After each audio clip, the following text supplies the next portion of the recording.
In part 3 of our Alkenes introduction chapter, we're going to go through some of the physical properties of alkenes and then learn about degrees of unsaturation.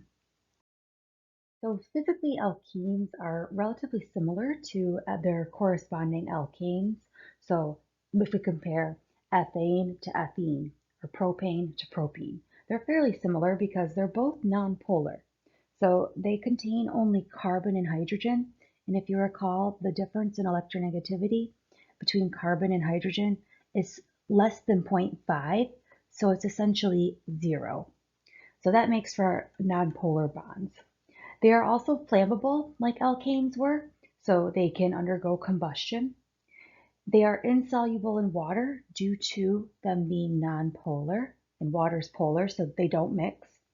And we'll see that even though overall they're nonpolar, something about them causes them to have a little bit of polarity that the alkane did not have. So it has to do with the presence of the double bond overall. If we compare the hybrid orbital that an alkene has versus an alkane, we can see why there's a slight polarity to our alkene. So alkenes, we said, have sp2 hybridization. And so when a carbon is sp2 hybridized, the percentage character of S is 33%, and then the remainder is 66% P. Versus a carbon in an alkane that is sp3 hybridized, that has 25% character of S and 75% character of P. So what that ends up causing is that the sp2 carbon is slightly more electronegative than an sp3 carbon on an alkane. And so it creates a small dipole, which gives the alkene a little bit of polarity. So in this picture below here, we can see our sp2 carbon of our alkene right here. That's going to have a partial negative charge. And then if it's bonded to another R group where the carbon is sp3 hybridized, that carbon will have a slight positive charge there. And so this has an impact when alkenes undergo certain types of reactions. So because there's a slight polarity and the alkene is partially negative, what we do is we call the alkene an electron withdrawing group, so EWG for short. And there are things called electron donating groups, and there are things called electron withdrawing groups. Electron withdrawing groups pull electrons toward themselves, which that's what this alkene is doing. That's why it has the partial negative charge. And later in the class, we'll learn many more donating and withdrawing groups. But for now, we're just focusing on alkenes. I mentioned that alkanes are considered fully saturated and that they have the maximum number of hydrogens around each carbon, and that alkenes have some degree of unsaturation. So if you've ever heard of unsaturated fats, that's something that contains maybe an alkene, usually. There are other ways that molecules can become unsaturated. So if you hear about degrees of unsaturation, or in a book they might call it the unsaturation number, capital U, they're the same thing. So we can use information about the degrees of unsaturation in order to figure out structural information. So for example, if a molecule has 1 degree of unsaturation, every 1 degree is equivalent to the loss of 2 hydrogen atoms on that molecule. So 1 degree of unsaturation could be 1 double bond in that molecule. If a molecule has a ring, that would equal 1 degree of unsaturation. So an alkene, if our molecule contained maybe a ring, I just picked a 5 carbon ring, could be any, that's equal to a degree of unsaturation. A triple bond is equal to 2 degrees of unsaturation. So depending upon how many double bonds, how many rings, how many triple bonds, the total of all of those, we can figure out how many total degrees of unsaturation there are in a given molecule. Let's look at pentane, for example. Pentane is C5H12, and so that would be corresponding to the fully saturated alkane. So that's full with hydrogens. It follows the formula CnH2n plus 2. So everywhere that there should be a hydrogen, there's the maximum number. At the end, we have 3 coming off, and on any of the internal carbons, there's 2 more coming off. So we have the highest number of hydrogens that we can on that fully saturated alkane. Now, here's 3 scenarios that we just talked about where we could have some degrees of unsaturation introduced. So when we have the loss of 2 hydrogens, so that says minus 1 H2, but you can also think about it like minus 2 individual hydrogens. That introduces 1 degree of unsaturation, which corresponds to maybe a double bond. So when you look at the formula for an alkene, for pentene, the formula is C5H10. Compared to C5H12, you can see that there is the loss of 2 hydrogens there. So we would say that 1 pentene has 1 degree of unsaturation. Next, if we look at an alkyne, here we have a molecule called Pentane. We haven't learned how to name alkynes yet, but you can kind of see the trend here. And that represents the loss of a total of 4 hydrogens. So that has 2 degrees of unsaturation, we would say. Look at the chemical formula, C5H8. Comparing that with C5H12, which was the fully saturated alkane for pentane, you can see that between 12 and 8, that corresponds to the loss of 4 hydrogen atoms. So that's 2 degrees of unsaturation. And then something like a cycloalkane, it's going to have the loss of 2 hydrogens. So that has just 1 degree of unsaturation. So here we have cyclopentane.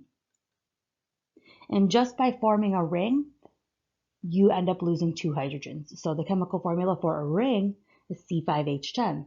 So it actually follows the same general formula as our alkene did. We have CnH2n for just a general cycloalkane. That corresponded to 1 degree of unsaturation. Next, we're going to practice calculating the degrees of unsaturation in order to figure out something about the structure. So when we have a chemical formula, depending upon what other atoms are present in that chemical formula, we can compare it to the parent alkane, which we said that the parent alkane we described as fully saturated. And by comparing it, we can see how many hydrogens have been lost. And when we do that, we can determine the degrees of unsaturation. So if you have a compound that just has carbon and hydrogen in it, we don't have to pull out any extra tricks.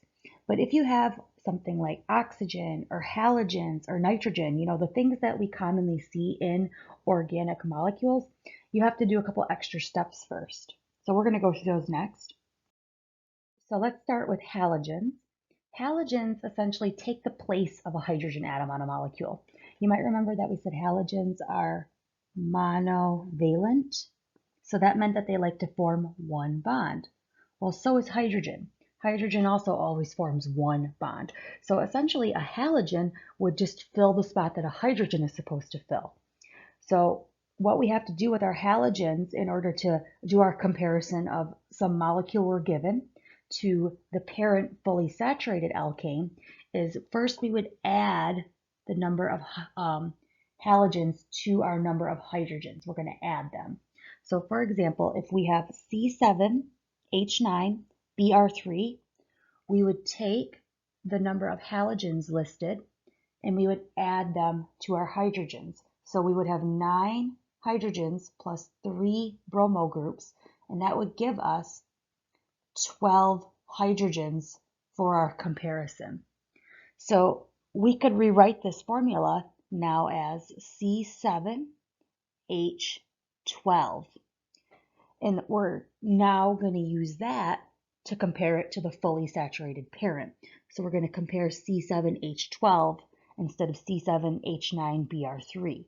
But even though that's the molecule we're actually interested in, we can add the halogens to the hydrogens. So now C7H12, well, what would that be for a fully saturated alkane that had 7 carbons on it? We would normally say C7H, and then we would do 7 times 2 plus 2, so that would give us 16. So that represents our fully saturated alkane.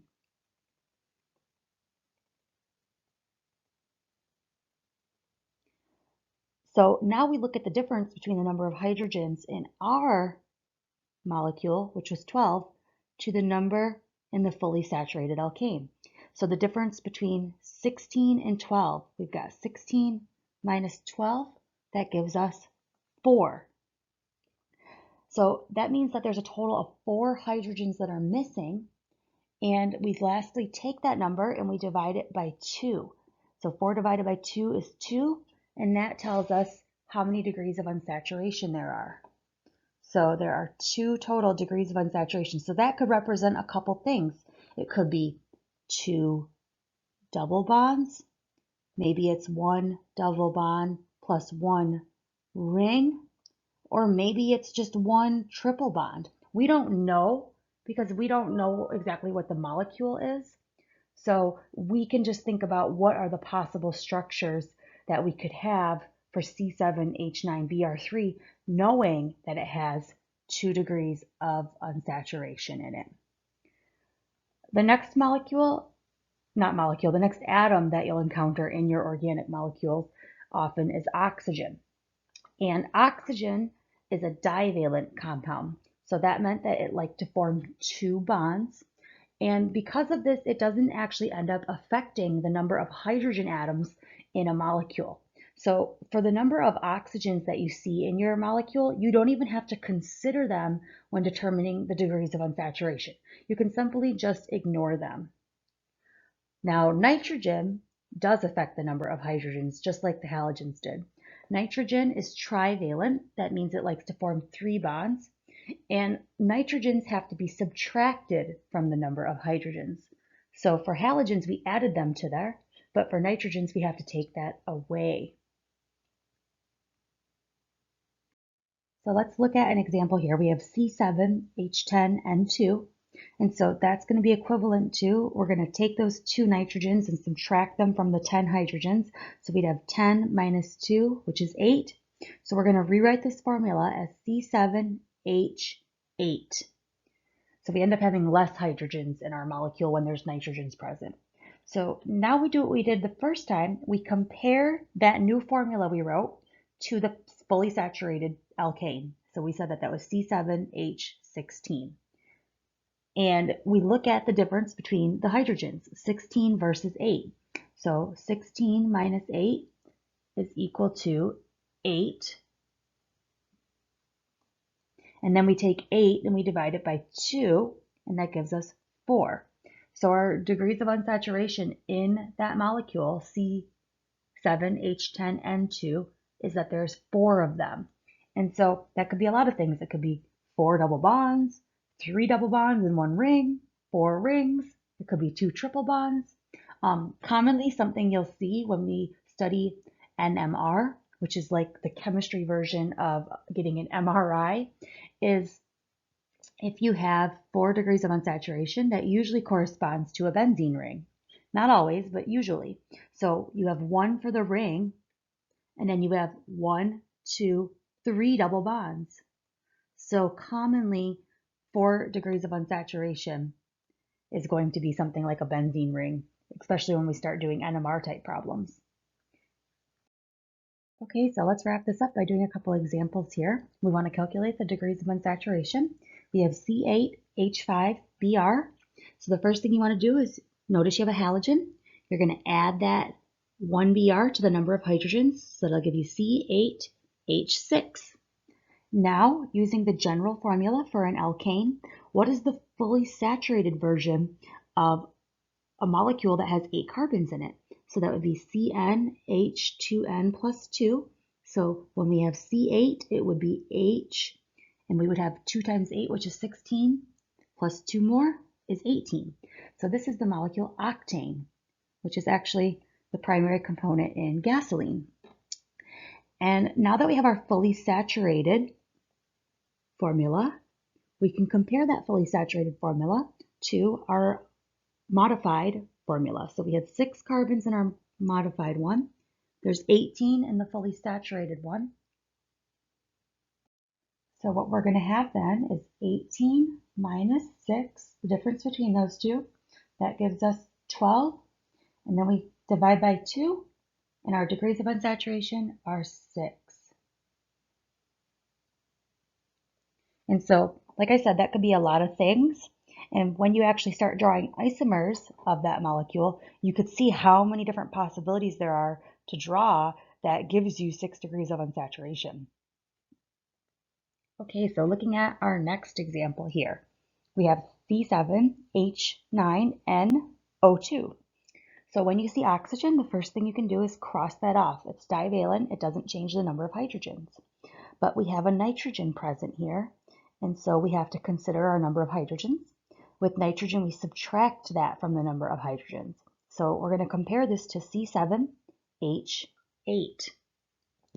And then our fully saturated molecule would be C7, and then we would have 2 times 7 is 14, plus 2 more, we got 16 for the hydrogens. We do our comparison here between 8 and 16. We're going to have 16 minus 8, which is 8 divided by 2. That gives us 4 degrees of unsaturation. So let's look at what happens if you were to calculate the degrees of unsaturation for a fully saturated compound. So here you have C3H7F. So we have a halogen. We're going to add that to the number of hydrogens. That gives us C3H8 versus our fully saturated compound would be C3.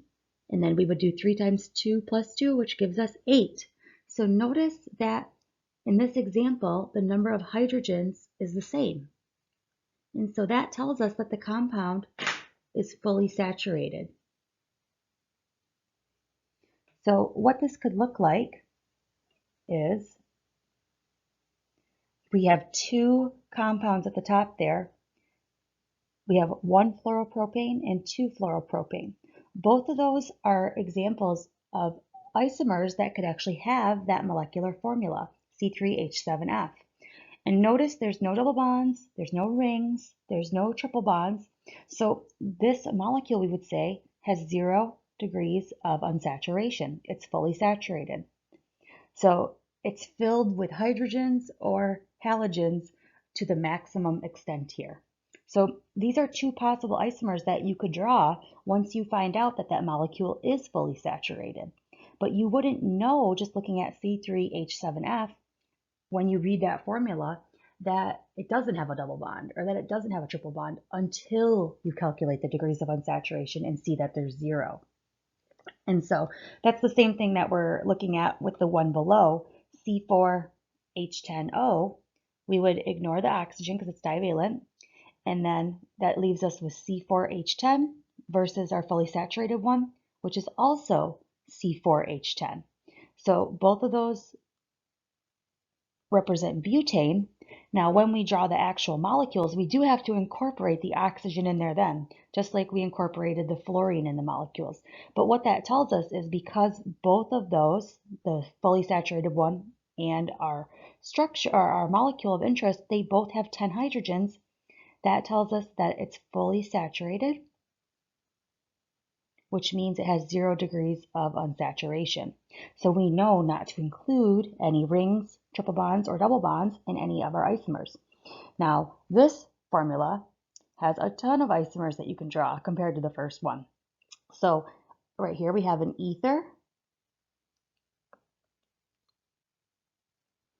where we have 1 carbon, 2 carbon, 3 carbons, 4 carbons, and we have 1 oxygen atom. That's what we needed for that formula. Next to it on the right, we have an alcohol, a primary alcohol. Notice we still have 4 carbons, and then we have 1 oxygen, and we have the correct number of hydrogens. We have 10 of them. This is another ether on the right. It's just a different ether. The first one's called diethyl ether, and this would be called methylpropyl ether. On the bottom, we have a secondary alcohol. Still follows that same molecular formula. In the middle, we have a tertiary alcohol. And on the bottom, we have another primary alcohol. So all of these are isomers. They're not stereoisomers, they're actual isomers. They have different connectivity of the atoms, but they all have the same molecular formula, C4H10O. So now that we know there's 0 degrees of unsaturation, we actually can draw isomers more easily.